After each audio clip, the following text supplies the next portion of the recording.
Hello family, welcome back to my new video. তো তোমরা সবাই কেমন আছো? আশা করছি ভালো আছো, আর আমিও খুবই ভালো আছি। তো এখন বাজে সকাল 10টা, আর আমার ব্লগটা আমি এখন থেকে স্টার্ট করছি। আজকে সারাদিন কি করছি না করছি সবটাই তোমাদের সাথে শেয়ার করব। আর চলো, তো ভিডিওটাকে স্কিপ করো না, কন্টিনিউ দেখতে থাকো।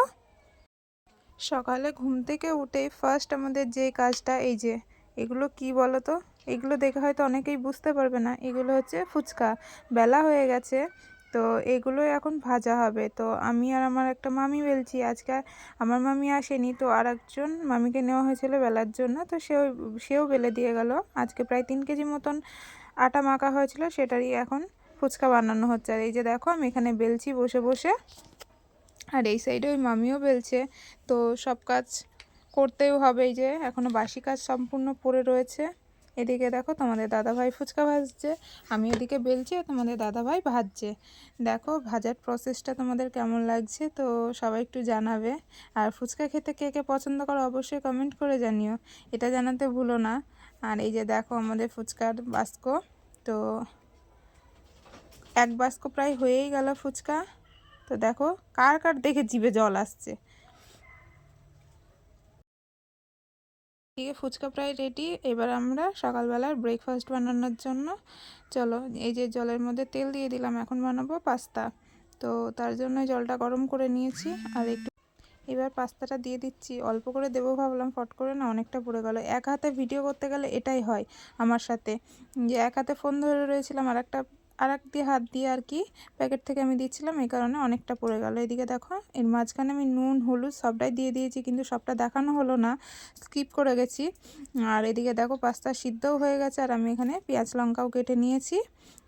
তোমরা কে কীরকমভাবে পাস্তাটা করো জানি না, কিন্তু আমি আমার প্রসেসে সিম্পলভাবেই করতে ভালোবাসি। যেহেতু আমার ছোটো বাচ্চা ও খাবে, এই কারণে আমি সিম্পলভাবেই করি। এখানে আমি 2টো ডিম নিয়ে নিলাম, এটাকে আমি ভেজে একটু ভুজিয়া টাইপের করে নেব। আর তার সঙ্গে পেঁয়াজ লঙ্কা টমেটো সস, ব্যাস এইটুকু ছাড়া আমি অন্য কিছু আর দিই না আলাদাভাবে। তো সিম্পলভাবে আমি করতে পছন্দ করি, আর অনেক কিছুই স্কিপ করে যাচ্ছি, মানে এক হাতে ভিডিও করছি আবার রান্নাও করছি, তো এই কারণে সবটা করে উঠতে পারছি না। তো প্লিজ তোমরা কেউ কিছু মনে করো না, একটু প্লিজ মানিয়ে নিও।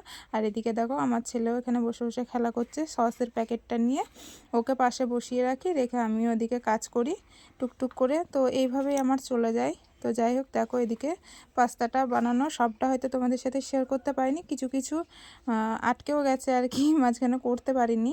তো চলো, কোনো ব্যাপার না, একদিন ভালোভাবে স্ট্যান্ড কিনবো, সব কিছু করে তোমাদের সাথে ভালোভাবে ভিডিও শেয়ার করার খুব ইচ্ছা আছে। জানি না সেই দিনটা আমার জীবনে আসবে কি আসবে না, তো অবশ্যই আসবে আশা করছি। আমি মনে মনে ভাবছি অবশ্যই আসবে। তোমরা যদি এইভাবেই আমাকে সাপোর্ট করো, ভালোবেসে থাকো, অবশ্যই সেই দিনটা আমার জীবনে আসবে।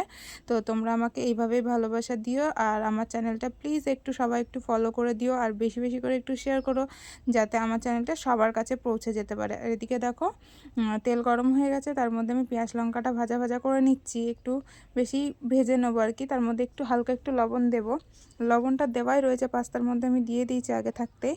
তো চলো, এই প্রসেসেই আমি সিম্পলভাবেই করলাম। তা তোমাদের কেমন লাগলো সেটা অবশ্যই কমেন্ট করে জানাবে।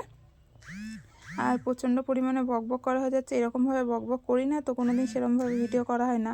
এই যে বললাম না, দেখো মাঝখানে আমি অনেক জায়গাতে ভিডিওটা করতে পারিনি। এদিকে আমার পাস্তা দেওয়া হয়ে গেছে, ডিম ভুজিয়াগুলোও দেওয়া হয়ে গেছে, আর এদিকে আমি সসও দিয়ে দিলাম, দিয়ে নেড়ে চেড়ে প্রায় কমপ্লিটের কাছেই, কমপ্লিট বললেই হয়েই গেছে আর কি। তো একটু চেক করে দেখে নিলাম লবণটা ঠিকঠাক হয়েছে কিনা, আর লবণ ঠিকঠাকই হয়ে যায়, যেহেতু টমেটো সস দিয়েছি, তো সেই পরিমাণে ঠিকই হয়ে যায়। তো ভিডিওটা কেমন লাগলো তোমরা একটু প্লিজ কমেন্ট করে জানিও, আর তোমরা আমার পাশে এভাবেই থেকো, আমি এটুকুই চাই। এদিকে আমার পাস্তা পুরো রেডি, প্লিজ সবাই আমাকে একটু ভালোভাবে তোমরা একটু সাপোর্ট করো, আমি এটুকুই চাই। অনেক কষ্টে আজ এই জায়গাটায় এসছি, এখান থেকে আর তোমরা বেশি নিচে নামিও না আমাকে।